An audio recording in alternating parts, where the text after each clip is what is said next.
अस्सलाम वालेकुम दोस्तों।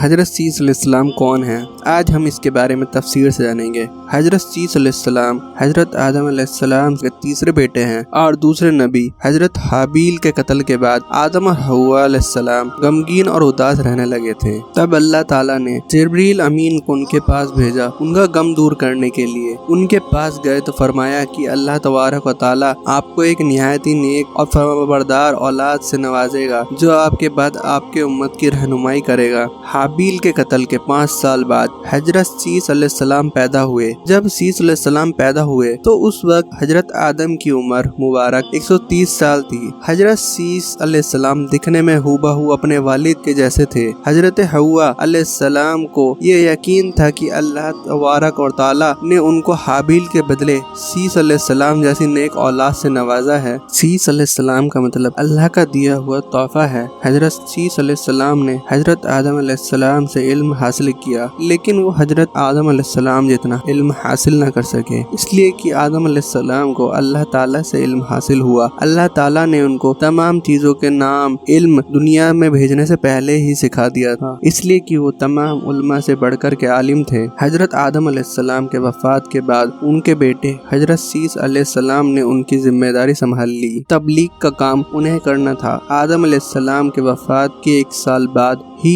हव्वा अलैहिस्सलाम ने अपनी वफात पा ली। हजरत सीस अलैहिस्सलाम ने हजरत आदम अलैहिस्सलाम से सीख कर लोगों को इल्म सिखाया। लोगों ने उनसे तरह तरह के इल्म और पैसे सीखे। उन्हें शहरों में रहने की तालीम दी। दिन और रात के वक्त और काम के वक्त के बारे में बताया और बताया कि किस वक्त अल्लाह की इबादत करनी है और इबादत के तरीके सिखाए। हजरत सीस अलैहिस्सलाम की मुबारक जब 150 साल हुई तो उनकी शादी जूदा बिन आदम से हुई, जिनसे उनके यहाँ अनूस और नमाह एक बेटी और एक बेटा पैदा हुए। उनके बाद सीस अलैहिस्सलाम 50 साल तक जिंदा रहे। उनके यहाँ बहुत सी औलादें पैदा हुई। वक्त गुजरता रहा, आदम औलाद परवाना चढ़ती रही। नई नई बस्तियाँ और जिंदगी गुजरने की नई नई चीजें इजाद होती रहीं।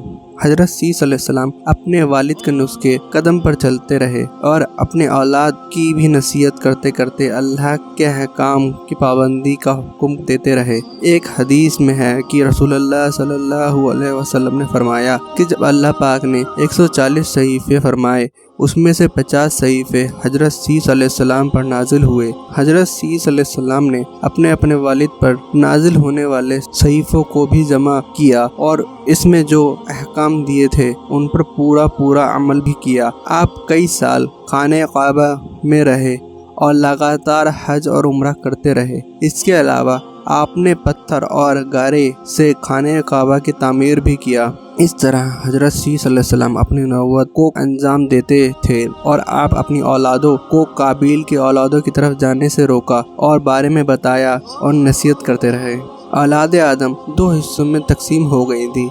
एक तरफ सीस अलैहिस्सलाम की औलाद थी जो पहाड़ों में आबाद थी, जिनकी औलाद अहकाम खुदा के मुताबिक जिंदगी बसर कर रही थी, और दूसरी तरफ काबिल जो नरम मैदानी जगह पर आबाद हुए, उसकी औलाद फितना फसाद सख्ती जिंदगी इख्तियार कर ली थी। और ये लोग जब हजरत आदम इस्लाम की कौम के पास से गुजरते तो वहाँ भी फितना और फसाद मचाते और शैतान अपनी कामयाबी का जश्न मनाता रहता। हजरत सीस अलैहिस्सलाम और आदम इस्लाम का इम्तिहान शुरू हो चुका था।